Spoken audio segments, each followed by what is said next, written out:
চলো আজ তোমাদের একটা লাউ ডাঁটার সবজি করে দেখাবো। তার জন্য নিয়েছি লাউ ডাঁটা আর অল্প একটু শাক, আর নিয়েছি পেঁপে, আর নিয়েছি অল্প একটু আলু।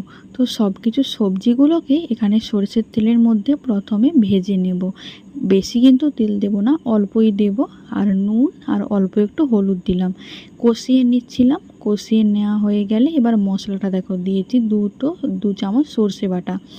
তো সরষেটা বেটে নিই।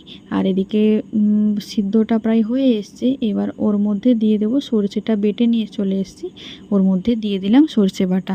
এবার ওটা সেদ্ধ যখন হয়ে যাবে, ওটা গ্যাসটা বন্ধ করে নামিয়ে একটা পাত্রে ঢেলে নিলে তার মধ্যে আবার যখন কড়াটা ভালোভাবে ধুয়ে দিবে শুকনো লঙ্কা, তেজপাতা, আর দিবে 5 ফোড়ন।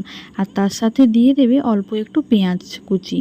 তো পেঁয়াজটা যখন ভাজা হয়ে আসবে, ওর মধ্যে দিয়ে দিবে লঙ্কার গুঁড়ো, আর দিয়ে দিবে হলুদ।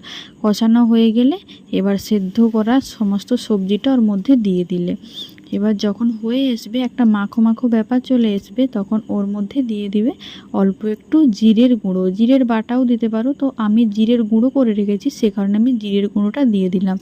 এবার ভালোভাবে এবার শেষের দিকে যখন নামাবে, তার আগে একটু নুনটা চেখে নিয়ে লবণ দিয়ে দিলে